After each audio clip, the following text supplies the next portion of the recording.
이상한 나라의 앨리스, 루이스 캐럴.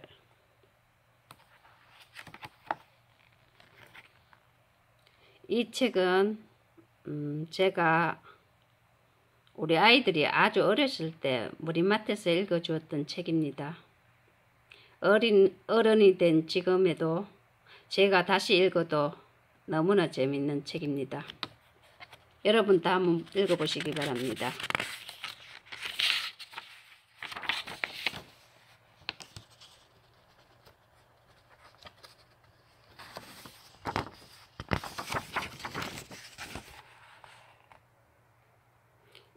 이 책의 순서를 말씀드리겠습니다. 제일 처음은 토끼굴에 빠지다.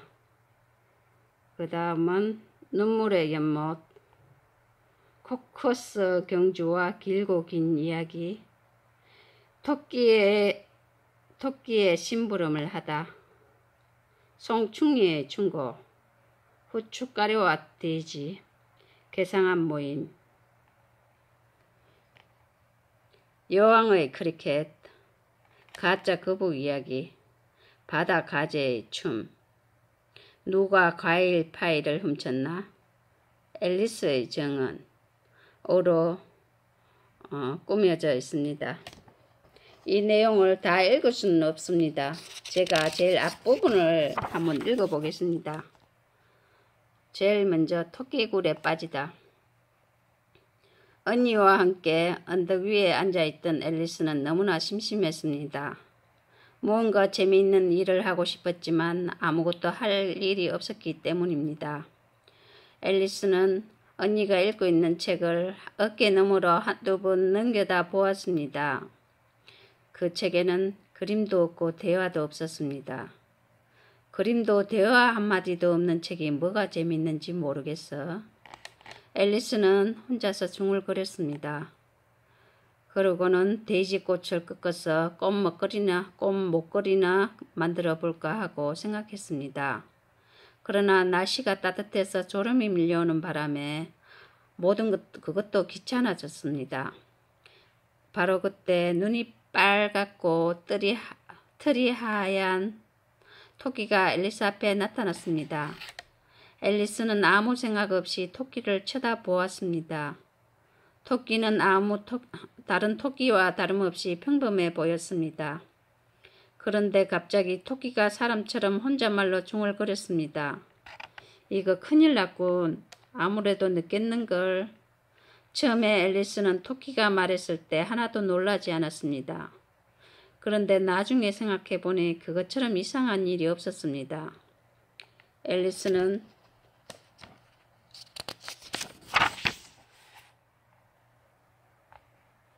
그제야 토끼를 찬찬히 바라보았습니다. 토끼는 아무렇지도 않게 조끼 주머니에서 시계를 꺼내 들여다보고는 다시 주머니에 넣었습니다. 그러고는 바쁜 듯 어디론가 뛰어갔습니다. 앨리스는 그 모습을 보고 자리에서 벌떡 일어났습니다. 왜냐 하면 조끼를 입고 시계를 가지고 다니는 토끼를 한 번도 본 적이 없었기 때문입니다. 앨리스는 호기심에 가득 차서 토끼를 쫓아 들판으로 뛰어갔습니다. 한참 동안 달리자 토끼가 언덕 밑 굴로 뛰어 들어가는 모습이 보였습니다.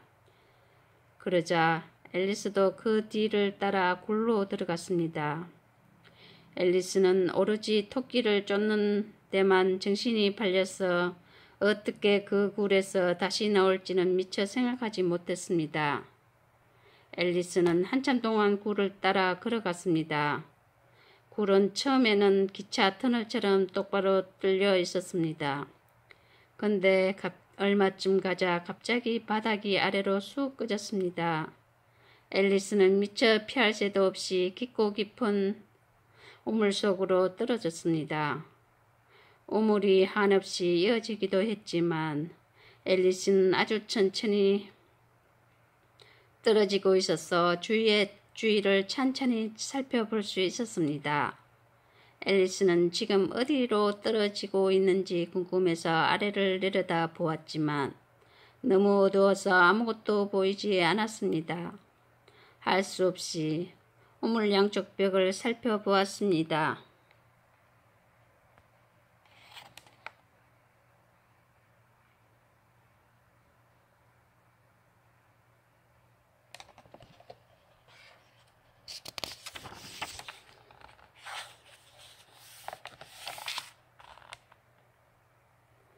놀랍게도 우물벽은 찬장과 책으로 가득 차 있었습니다. 여기저기에 지도나 그림이 걸려 있기도 했습니다. 앨리스는 신기해하며 선반 위에 놓인 항아리 하나를 집어들었습니다. 그 항아리에는 오렌지잼이라는 글자가 씌어 있었습니다. 하지만 뚜껑을 열어보니 속은 텅 비어 있었습니다. 실망한 앨리스는 항아리를 버리려고 하다가 혹시 아래에 누군가 있다면 다칠까봐 던지지 않았습니다. 그리고 계속 아래로 떨어지면서 발견한 또 다른 선반 위에 재빨리 올려놓았습니다. 이렇게 계속 떨어지다간 계단에서 굴러 떨어진 것처럼 다치고 말 거야. 하지만 용기를 내야 해. 이렇게 자꾸 떨어지다가 나중에 어떻게 될까? 도대체 몇 킬로미터나 떨어진 것일까? 앨리스는 아래로 떨어지면서 너무나 무서운 생각이 들었습니다. 이러다가 영원히 떨어지는 것은 아닐까? 벌써 6킬로미터나 떨어졌을 거야. 앨리스는 자기가 어디쯤에 있는지 도무지 알 수 없었습니다. 앨리스는 계속 생각했습니다. 지금쯤 지구 중심에 가까워졌을 거야. 이러다가 지구 밑을 뚫고 지날지 몰라. 아마 그곳에는 사람들이 거꾸로 서서 걸어 다니겠지. 지구 반대쪽이니까 말이야. 그런 생각을 하자 앨리스는 아까보다 기분이 나아졌습니다. 지구 반대쪽에 가면 재밌는 일이 많을 것 같았기 때문입니다.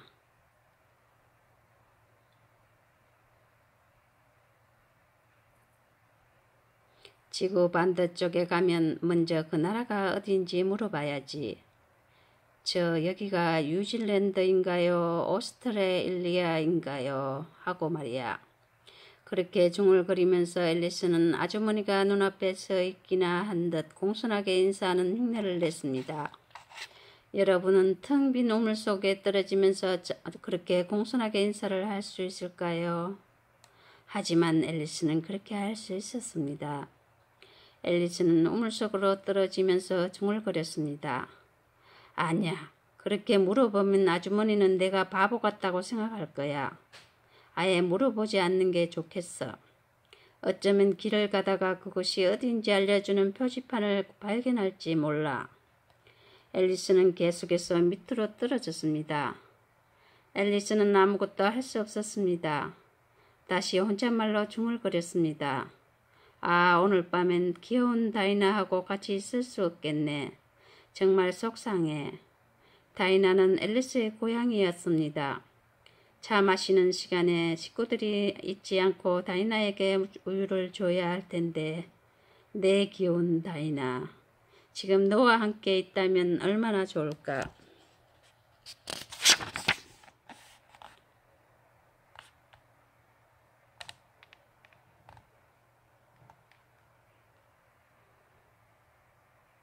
여기 우물 속에 생쥐가 없지만 그래도 박쥐는 있을 거야. 박쥐는 쥐하고 닮았으니까. 그러나 고양이가 박쥐를 잡아먹는지 모르겠네. 그러는 동안 앨리스는 자꾸만 잠이 쏟아졌습니다. 앨리스는 잠들면 큰일이라 생각하고 계속해서 쫑알거렸습니다. 하지만 그 말들은 마치 꿈속에서 말하는 것처럼 뒤죽박죽이 되었습니다. 앨리스는 어느새 반쯤 잠든 채 중얼거렸습니다. 고양이가 박쥐를 잡아먹을까? 박쥐가 고양이를 잡아먹을까? 고양이가 박쥐를 잡아먹을까? 박쥐가 고양이를 잡아먹을까? 앨리스는 어차피 답을 모르기 때문에 고양이와 박쥐가 어떻게 되든 신경 쓰지 않았습니다. 그러다가 깜빡 잠이 들었습니다. 꿈속에서 앨리스는 다이나와 함께 다정하게 산책을 하고 있었습니다. 앨리스는 심각하게 물었습니다. 다이나, 솔직히 말해봐. 넌 박쥐를 잡아먹은 적 있지? 바로 그때 쾅 하는 소리와 함께 앨리스는 마른 풀 더미 위에 떨어졌습니다. 그렇게 해서 우물에서 떨어지는 것이 끝났습니다. 웬일인지 앨리스는 조금도 아프지 않았습니다. 앨리스는 일어나서 위를 올려다 보았습니다. 머리 위는 온통 깜깜해 아무것도 보이지 않았습니다. 그런데 앨리스가 서 있는 앞쪽에 기다란 굴이 뚫려 있었습니다.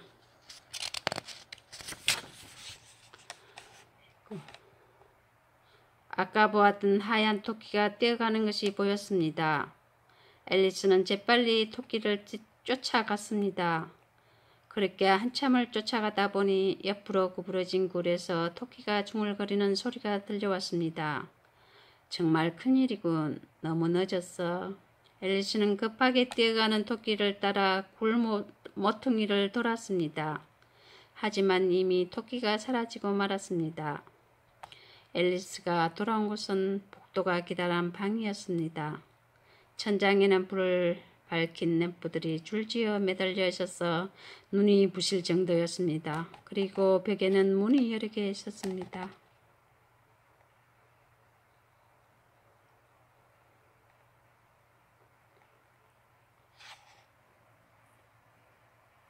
앨리스는 단념하지 않고 방 안을 구석구석 돌아다녔습니다. 그리고 마침내 방 한쪽 구석에서 드리워진 작은 커튼을 찾아냈습니다.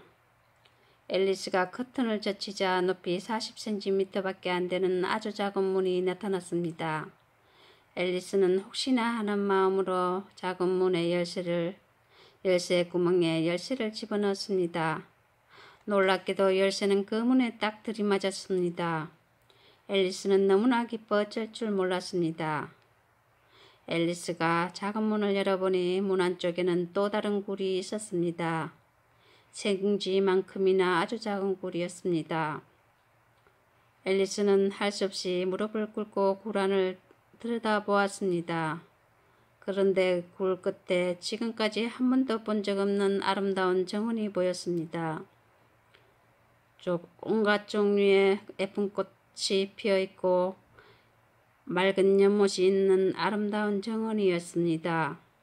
앨리스는 어서 그 정원으로 나가 거닐고 싶었습니다.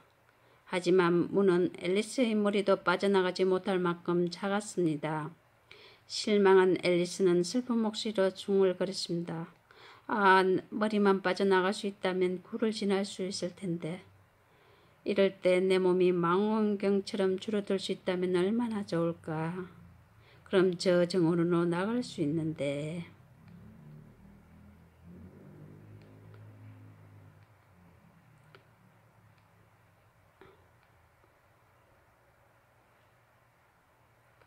이 이상한 여러분이 이상한 나라의 앨리스를 란 책을 찾아서 한번 읽어보시기 바랍니다. 너무너무 재미있습니다.